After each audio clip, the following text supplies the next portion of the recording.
ശിരൂരിൽ മണ്ണിടിച്ചിലിൽ ജീവൻ നഷ്ടമായ അർജുന്റെ മൃതദേഹം ജന്മനാടായ കോഴിക്കോട് കണ്ണാടിക്കലിലേക്ക് കൊണ്ടുവരികയാണ്. ജില്ലാ അതിർത്തിയായ അഴിയൂരിൽ വെച്ച് സംസ്ഥാന സർക്കാരിന് വേണ്ടി മന്ത്രി എ.കെ. ശശീന്ദ്രൻ മൃതദേഹം ഏറ്റുവാങ്ങി.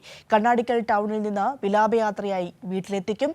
പൊതുദർശനത്തിന് ശേഷം ഉച്ചയ്ക്ക് മുൻപായി വീട്ടുവളപ്പിൽ സംസ്കാരം നടക്കുമെന്നാണ് ഇപ്പോൾ വ്യക്തമാകുന്നത്. അങ്ങനെയാണ് ഇപ്പോൾ സമയം നിശ്ചയിച്ചിരിക്കുന്നത്. ഇതിന്റെ കൂടുതൽ വിവരങ്ങളുമായി ഞങ്ങളുടെ പ്രതിനിധികളും ചേരുന്നുണ്ട്. ആദ്യം ഇപ്പോൾ സച്ചിനിലേക്ക് പോവുകയാണ്. സച്ചിൻ കണ്ണാടിക്കലിൽ അർജുനന്റെ വീടിന്റെ പരിസരത്താണുള്ളത്.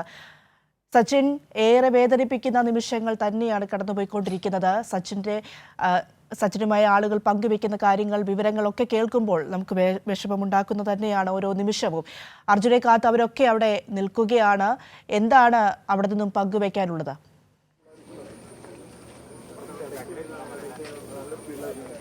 പ്രിയ, ഏതാനും മണിക്കൂറുകൾക്കകം അർജുനെ വഹിച്ചുള്ള വിലാപയാത്ര ഈ കണ്ണാടിക്കലിലെ വീട്ടിലേക്ക് എത്തും. കാരണം ഇപ്പോൾ ഏകദേശം കൊയിലാണ്ടി മൃതദേഹം വഹിച്ചുള്ള ആംബുലൻസ് കൊയിലാണ്ടിയിൽ എത്താറായിട്ടുണ്ട്. ഒരു ഏകദേശം അരമണിക്കൂറിനകം കണ്ണാടിക്കലിലെ വീട്ടിലെത്തുമെന്നാണ് ഇപ്പോൾ ഇവിടെയുള്ള ആളുകൾ പറയുന്നത്. അർജുനെ ഒരു നോക്ക് കാണാൻ വേണ്ടി നാട്ടുകാരും അതുപോലെ തന്നെ അർജുൻ്റെ ബന്ധുക്കളും ഈ മറ്റ് പ്രദേശങ്ങളിൽ നിന്നുള്ള ആളുകളടക്കം മലപ്പുറം ജില്ലയിൽ നിന്നും കണ്ണൂർ ജില്ലയിൽ നിന്നടക്കമുള്ള ആളുകൾ ഈ കണ്ണാടിക്കലിൻ്റെ വീട്ടിലേക്ക് എത്തിയിട്ടുണ്ട്. അവരൊക്കെ പറയുന്നത് ഏറെ അർജുനെ ഒരു നോക്ക് കാണാൻ വേണ്ടിയാണ് പുലർച്ചെ തന്നെ ഇവിടെ എത്തിയിട്ടുള്ളത് എന്നാണ് അവരൊക്കെ പറയുന്നത്. ഇത്തരത്തിൽ വലിയൊരു ദുഃഖകരമായ കാഴ്ച തന്നെയാണ് നമുക്കിപ്പോൾ അർജുൻ്റെ വീടിൻ്റെ പരിസരത്ത് നിന്നും കാണാൻ വേണ്ടി സാധിക്കുന്നത്. കാരണം മാസങ്ങൾ നീണ്ട ഒരു കാത്തിരിപ്പായിരുന്നു. 2.5 മാസത്തിലധികം അർജുന് വേണ്ടിയുള്ള ഒരു വലിയൊരു കാത്തിരിപ്പ് തന്നെയായിരുന്നു ഉണ്ടായിരുന്നത്. അർജുൻ്റെ നാട്ടുകാരായിട്ടുള്ള ആളുകളൊക്കെ ബാഡ്ജ് അടക്കം ധരിച്ചുകൊണ്ടാണ് ഇവിടെ ഉള്ളത്. ചേട്ടാ, ഇവിടെ തന്നെയാണ് അതിൻ്റെ ഒരു ദുഃഖകരമായ അവസ്ഥ ഈ അവസ്ഥ നമ്മൾ പിള്ളേർ കണ്ടുകൊണ്ടിരിക്കുന്നു. പറയാനൊന്നുമില്ല. നല്ലൊരു വ്യക്തിത്വവും ഒരു പൊതുപ്രവർത്തകനും ആയിരുന്നു. നമ്മളിവിടെ ഒന്നിച്ച് വർക്ക് ചെയ്തിട്ടുണ്ടോ? ഡ്രൈവറാണോ ചേട്ടാ? അല്ലല്ല, ഡ്രൈവറല്ല, ഇവിടെ സാമൂഹിക പ്രവർത്തനം. ഇന്നിപ്പോൾ ഇവിടുത്തെ ഒരു ക്രമീകരണങ്ങളെ കുറിച്ചൊക്കെ എല്ലാ കാര്യങ്ങളും സൗകര്യപ്പെടുത്തിയിട്ടുണ്ട്. വേറെ പ്രശ്നങ്ങളൊന്നുമില്ല. 2 ദിവസം മുമ്പേ അങ്ങനെ ഒരുക്കങ്ങൾ നടന്നിട്ടുണ്ട്.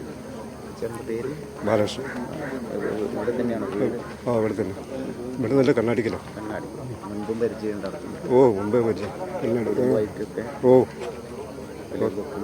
ദുഃഖത്തിലാണ്. ചെറുപ്പത്തിൽ തന്നെ വലിയൊരു ബാധ്യതകളൊക്കെ ഏറ്റെടുക്കുന്നതാണ്. അത് നാട്ടുകാർക്ക് ഫുള്ളായിട്ട് അറിയാം. ഈ പ്രദേശത്തുള്ള ആൾക്കാർക്ക് പിന്നെ സാമൂഹിക പ്രവർത്തനം നമുക്ക് അങ്ങനെയുള്ള കാര്യങ്ങളിൽ ഇടപെട്ടിട്ട ഒരാളാണ്.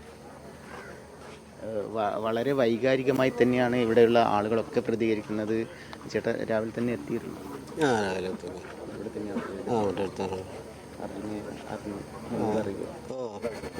എങ്ങനെയുണ്ട്? കുഴപ്പമില്ല. കലാരംഗത്തും സാംസ്കാരിക രംഗത്തൊക്കെ പൊതുപ്രവർത്തനത്തിനും പിന്നെ ഞങ്ങളിവിടെ ഒരു സീസണിൽ വെള്ളപ്പൊക്കത്തിനൊക്കെ എല്ലാത്തിനും മുന്നിൽ ഉണ്ടാകുന്നതാണ്. കഴിഞ്ഞ പ്രളയ സമയം എല്ലാ വെള്ളപ്പൊക്കത്തും കൊല്ലത്തിലൊരു വെള്ളപ്പൊക്കം ഉണ്ടാകും. കൊല്ലത്തിലൊക്കെ മുന്നിൽ ഉണ്ടാവുന്നതാണ്. തീരാനോവായി മാറി. ഒരു തീരാനോവായി ഇനി ആ പ്രവർത്തനം കൂടെ ഉണ്ടാവില്ല. പ്രിയ, വളരെ വൈകാരികമായി തന്നെയാണ് ഈ നാട്ടുകാരുടെ പ്രതികരണങ്ങളൊക്കെ വന്നുകൊണ്ടിരിക്കുന്നത്. കാരണം കഴിഞ്ഞ പ്രളയ സമയത്തും അതുപോലെ തന്നെ പൊതുപ്രവർത്തന രംഗത്തൊക്കെ അർജുൻ സജീവമായി തന്നെ ഈ പ്രദേശത്തെ നാട്ടുകാരെ നെഞ്ചോട് ചേർത്ത ഒരു വ്യക്തിത്വം കൂടിയാണ്. വലിയ രീതിയിലുള്ള സാമൂഹിക പ്രവർത്തനങ്ങളിലടക്കം അർജുൻ ഉണ്ടായിരുന്നു. അതുപോലെ തന്നെ ഈ കണ്ണാടിക്കൽ പ്രദേശത്തെ നാട്ടുകാരുടെയൊക്കെ ഒരു വികാരമായി അർജുൻ മാറിയിരിക്കുകയാണ്. കാരണം ഈ നാട്ടുകാരുടെ ഇടനെഞ്ചിലാണ് ഈ ഇത്തരത്തിൽ അർജുൻ്റെ ചിത്രമടക്കം പതിച്ചുകൊണ്ടാണ് ആളുകളൊക്കെ പുലർച്ചെ മുതൽ ഇവിടെ എത്തിയിട്ടുള്ളത്. ചേട്ടാ, ഇവിടെ തന്നെയാണ് കണ്ണാടിക്കൽ? അർജുന അറിയും? അർജുനുണ്ട്. ഈ പൊതുപ്രവർത്തനത്തിനും അതുപോലെയൊക്കെ സജീവമായിരുന്നു എന്നാണ് എല്ലാവരും പറയുന്നത്. എല്ലാ പ്രവർത്തനത്തിനൊക്കെ സജീവമാണ്. പാർട്ടി പേരടിയെല്ലാം സജീവമാണ്. നിങ്ങൾ ഒരുമിച്ച് പ്രവർത്തിച്ചു? ഇല്ല, ഞാനായിട്ട് നേരിട്ട് പ്രവർത്തിച്ചിട്ടില്ല. വീട്? എൻ്റെ വീട് തറവാടാണ്. ഇതിൻ്റെ പ്രവർത്തനമായിട്ടുള്ള പരിചയം. അതുപോലെ തന്നെ അച്ഛനും അതേമാതിരിയുള്ള പാർട്ടി പ്രവർത്തനങ്ങൾ പരിപാടികളൊക്കെ ഉണ്ടല്ലോ. ഇവിടെ തന്നെയായിരുന്നു? അല്ല, ഞാനും തറവാടാണ്. പരിചാമണം മേഖലയായിട്ട് രാവിലെ തന്നെ ഇവിടെ എത്തിയിരുന്നു. ആ, ഒരു വൈകാരികമായ അതെ അതെ. എന്ത് പറയാൻ,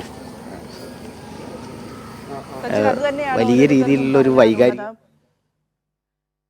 ഏറെ വേദനിപ്പിക്കുന്ന നിമിഷം. അർജുൻ്റെ ഓർമ്മകൾ, അർജുൻ പ്രവർത്തിച്ചിരുന്ന മേഖലകൾ. ഇപ്പോൾ ഒരു നാട്ടുകാരൻ അദ്ദേഹം പറഞ്ഞ ഒരു കാര്യം, കഴിഞ്ഞ വെള്ളപ്പൊക്കത്തിലൊക്കെയും രക്ഷാപ്രവർത്തനത്തിൽ അർജുൻ സജീവമായി രംഗത്തുണ്ടായിരുന്നു എന്നുള്ളതാണ്. അതിലൂടെ തന്നെ നമുക്ക് വ്യക്തമാക്കാം, എല്ലായിടത്തും അർജുൻ ഓടിയെത്തുന്ന വ്യക്തിയായിരുന്നു. പാർട്ടി പ്രവർത്തനങ്ങളിലും മറ്റുമൊക്കെ സജീവമായിരുന്ന വ്യക്തിയായിരുന്നു അർജുൻ എന്നും മനസ്സിലാക്കാൻ സാധിക്കുന്നുണ്ട്.